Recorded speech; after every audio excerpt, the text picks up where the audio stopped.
And the sad thing about this is these guys are in Vermont, and I've been to Vermont many times, actually in New England, but not doing it this year. WhistlePig, 10-year, 100 proof.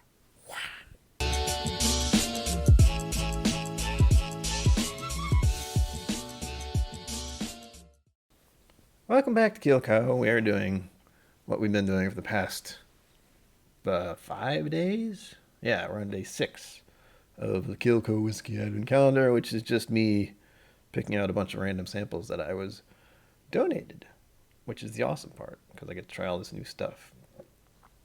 This one I had at the end of last month, a version of it. This is the first time I'm actually trying their 10-year, and I am looking forward to it because it's a rye whiskey. So let's get on with it, shall we? Question is, will this come off properly? It did. Any of you who have actually viewed most of my content realize last time I tried one of those, the top came off and the cork did not come out, which was interesting. Not so with this one, thankfully. We're doing that lovely kind of halfway between amber, halfway between golden. I like it. It's a nice color. Still prefer it to be a little darker in my brain for what it is, but it's a rye and it's from Vermont, which is usually colder and not exactly Kentucky, as many of you are well aware. On to the nosing. Oh, that smells good. It actually reminded me of chocolates at first. I might just be thinking about chocolates, I'm not really sure. But there's a little peppery note, and there is that kind of black licorice thing, or some will call it, is it Hennis? I forget the word. And it is reminding me of my mouthwash, which also has that lovely mintiness to it. I think it's eucalyptus mint. I've said that before, but this is the mouthwash I get to drink.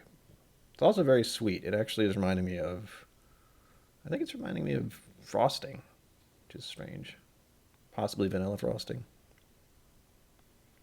Making me salivate, and it's got some fruit notes too. I don't know exactly which fruit, and I'm having flashbacks from yesterday, but there's something else about it. I don't want to say it's a must, but there is. Maybe it's like a corn dustiness kind of thing. I don't know. It's mostly rye, so I shouldn't be getting that. I had to double check that. The mash bill seems to be 100% rye from what I just looked up. But, so I don't know what that dusty thing is. It's not corn. But I like it. I'm liking the smell and I want to drink it. So, let's get on with the palate part of this.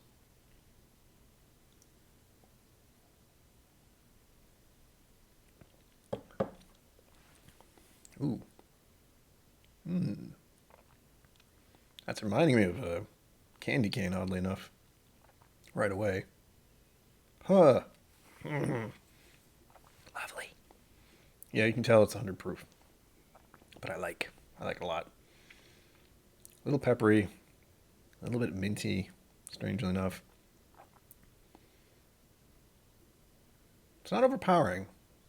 And I guess the finish is sticking around. But again, we're going off the first sip. I like to let that settle. And now we're going to do the place it on my tongue and just keep it there.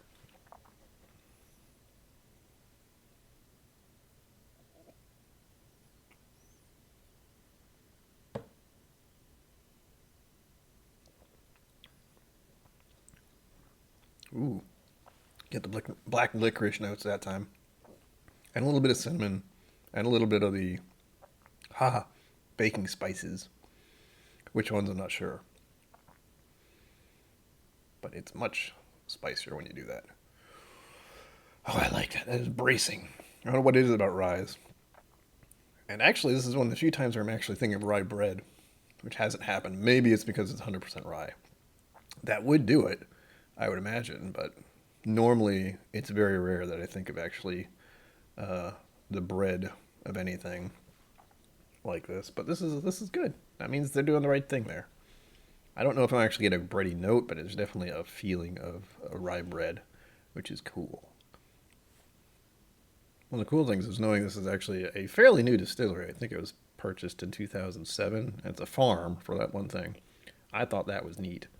But for something that's so new as far as a distillery, having so much whiskey out there already and having such a following because of the rye they produce and just the prices they put out, like, stuff's expensive. Thought it was interesting, and I'm very happy I got to try this because there's no way I can actually afford a bottle of this stuff. Usually the price is well over $60 or more, depending on if it's a private select pick or if it's just one of the regular lines. Well, I enjoy this, I have to admit. But let's look into further tasting notes and see if we can find other things that are interesting about this whiskey. And again, the link for the app I use is down below. It's just convenient for me. They don't even know I use this on my channel. So there you go. One thing I did want to point out is this is actually a blend of straight rye whiskeys. So it's a blend. Does that make it better or worse? Who knows? All right, it looks like we have a pretty thin profile for the community notes, and we don't have an actual official one. We have their little blurb, which doesn't tell me a heck of a lot, but I will read it just because it's there, and it'll probably sound really nice. On the nose profile for the community, it is caramel, rye, vanilla, and honey. And again, we're getting a lot of the typical bourbon notes in there. I definitely got some vanilla, but the rye is really prominent. But again, that seems like a black licorice note for me. Flavor, rye, vanilla, caramel, sandalwood, that's a good one. Oak. Meh. I don't know why I don't seem to get a lot of wood notes out of things, even though this stuff spent a good amount of time in an oak barrel. I'm not getting that.